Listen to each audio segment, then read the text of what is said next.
একজন মুসলমান হওয়ার জন্য এসেছে। আজকে এই মাহফিলটা সাকসেস। আল্লাহর এক বান্দা এসেছে মুসলমান হওয়ার জন্য, হিন্দু থেকে মুসলমান হবে।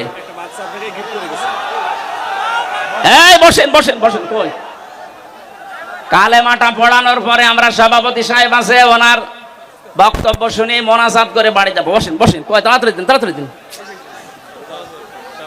ইনি বিসমিল্লাহির রহমানির রহিম। লা ইলাহা ইল্লাল্লাহু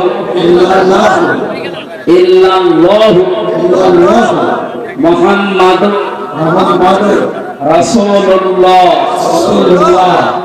আশহাদু আশহাদু আশহাদু আশহাদু আল্লা ইলাহা